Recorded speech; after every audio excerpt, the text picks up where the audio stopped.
하나님께서 형제 중심으로 교회 일을 해 나가시되 그 중에서도요, 말씀을 맡은 사역자들을 반드시 세우십니다. 말씀을 맡은 사역자들을 세우셔서 그 사역자들을 중심으로 교회를 이끌어 가십니다. 하나님이 세우신 질서입니다. 교회는 말씀의 집이지 않습니까? 하나님께서는 말씀으로 교회를 다스려 가시잖아요. 그래서 교회 안에서 자연스럽게 말씀을 맡은 사역자의 역할이 가장 중요하다고 할 수 있습니다. 이건 계급의 문제가 아닙니다. 등급의 문제가 아니라 역할 면에서, 질서 면에서의 순서를 말하는 겁니다. 하나님께서는 말씀으로 사람들을 구원하시고 교회를 이끌어 가시기 때문에 자연스럽게 말씀 맡은 사역자의 역할이 가장 중요할 수 있고, 사역자를 중심으로 교회가 이끌어져 가는 거예요. 교회는 말씀의 집이지 않습니까? 사람이 말씀을 어떻게 가르침을 받느냐에 따라서요, 그 사람 영혼이 멸망할 수 있잖아요. 요한계시록에 주님께서요, 7별을 붙잡고 계시는 모습으로 기록되어 있습니다. 7별은 말씀을 맡은 그 당시의 사역자들이었습니다. 하나님께서는 교회를 이끌어 가실 때 말씀을 맡은 사역자들을 세우시고 교회 일을 이끌어 가십니다. 에베소서 4장 11절입니다.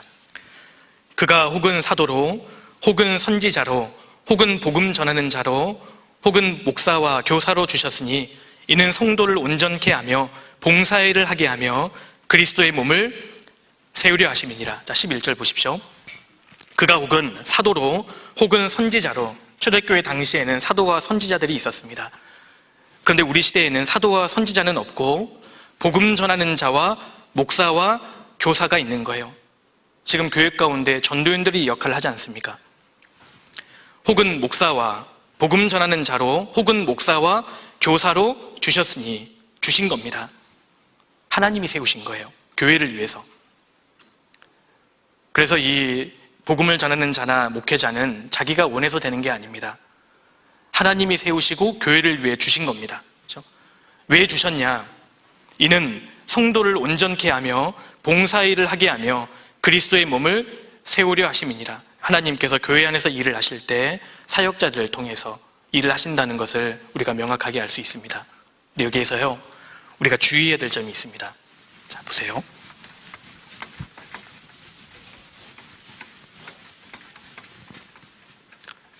구약시대에 이게 하나님이 계십니다.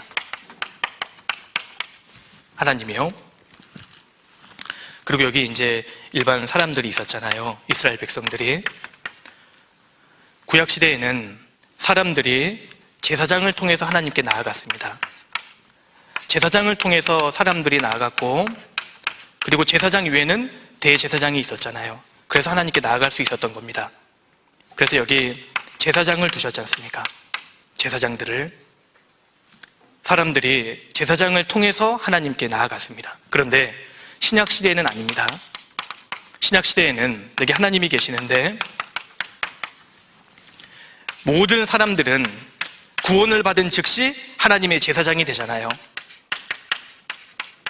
구원받은 모든 성도는 하나님께 직접 나아갈 수 있는 제사장이 된 겁니다. 대제사장이신 예수님을 통해서 우리는 하나님께 직접 나아갈 수 있는 사람들이 된 거예요. 그럼 목사는 뭐냐? 목사는 성도를 섬기고 그리스도의 몸을 세우기 위한 일꾼으로 불러주신 거지, 성도들과 하나님 사이의 매개처로 불러주신 게 아니다 그 말입니다. 패스터, 목사는 매개자가 아닙니다. 구원받은 모든 그리스도인들은 하나님께 직접 나아갈 수 있는 제사장이 되었고, 목사는요, 교회를 세우기 위한, 성도를 섬기기 위한 일꾼으로 불러주신 겁니다. 이걸 우리가 주의해야 합니다. 중간 매개자가 아닙니다. 그 여하튼 교회 안에서는요, 말씀을 가르치는 자가 있고 가르침을 받는 자가 있다는 것을 우리가 알아야 합니다. 갈라디아서 6장입니다. 갈라디아서 6장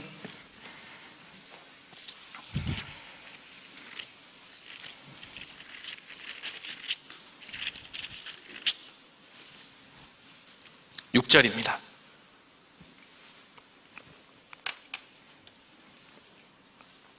갈라디아서 6장 6절 우리 같이 읽겠습니다.